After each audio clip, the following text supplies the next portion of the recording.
Assalamualaikum warahmatullahi wabarakatuh. Perkenalkan, saya Aurelia Ranti dari kelas IKOR B 2020 dengan NIM 6203210004 dari Fakultas Ilmu Keolahragaan Negeri Medan. Di video ini, saya membahas materi tentang doping dan penyalahgunaan obat. Doping adalah suatu zat ilegal yang dikonsumsi atlet untuk meningkatkan performa dalam berolahraga. Menurut buku Kesehatan Olahraga dan Kinerja, karya Santosa Giri Wijoyo, Hamidi Ronod, Daniel Ray, dan Didi Zafar Siddiq, yaitu doping berasal dari kata dop yang dikenal pada tahun 1889 dalam balap kuda di Inggris.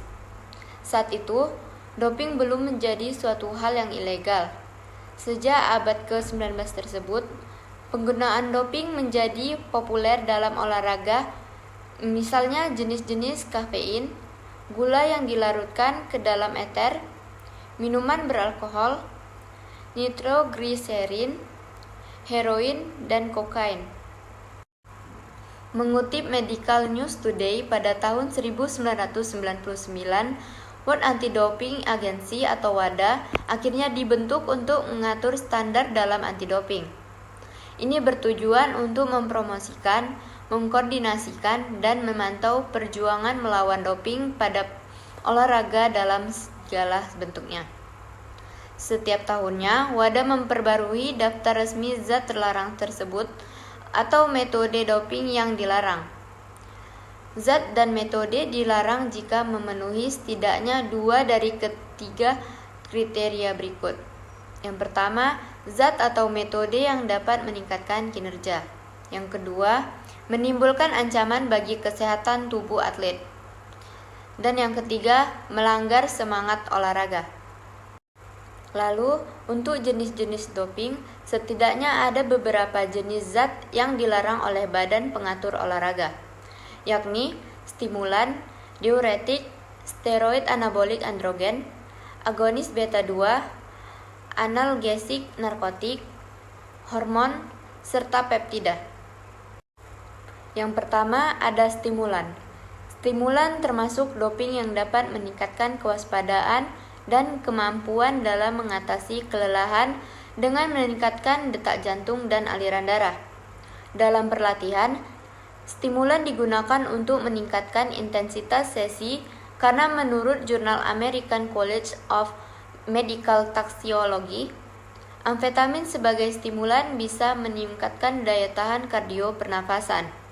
Stimulan juga bisa menyebabkan agresi yang mungkin akan menjadi sebuah keuntungan bagi atlet selama mengikuti kompetisi. Zat yang termasuk stimulan ialah amfetamin, efedrin, dan kokain. Selain bisa berdampak buruk bagi kesehatan, stimulan dapat memberikan efek kecanduan bagi seseorang yang memakainya. Yang kedua, ada steroid anabolik androgen. Steroid anabolik androgen merupakan doping yang dapat membantu atlet untuk berlatih lebih keras, meningkatkan massa otot dan kekuatan, serta bisa memulihkan tubuh dengan lebih cepat. Banyak atlet yang menggunakan zat ini untuk menutupi cedera serius sehingga mereka mencapai masa pemulihan yang cepat setelah latihan keras. Hal ini pun memungkinkan mereka untuk berlatih kembali dengan lebih keras dan lebih sering. Yang ketiga ada diuretik. Biasanya diuretik digunakan dalam pengobatan hipertensi, gagal jantung, sirosis hati, gagal ginjal, penyakit ginjal, paru-paru, dan untuk mengurangi efek samping dari garam atau resensi air. Sementara itu, atlet biasa menggunakannya untuk menghilangkan air dari tubuh dan menurunkan berat badan lebih cepat yang dapat membantu mereka dalam memenuhi kategori berat badan pada olahraga tertentu. Hal ini dikarenakan diuretik meningkatkan laju aliran urin dan ekskresi natrium untuk mengatur volume dan komposisi cairan tubuh atau menghilangkan kelebihan cairan dari jaringan. Diuretik juga digunakan untuk menutupi agen doping lain karena bisa mengurangi konsentrasinya dalam urin dan dengan mengubah pH urin. Lalu ada analgesik, narkotik, dan kanabinoid. Dalam istilah medis, narkotika analgesik adalah opioid, yaitu zat yang bertindak secara farmakologis seperti morfin dan dapat membuat seseorang kecanduan. Opioid digunakan untuk menutupi rasa sakit yang disebabkan oleh cedera atau kelelahan sehingga memungkinkan atlet untuk tetap berolahraga meskipun tubuh mereka sedang mengalami kerusakan.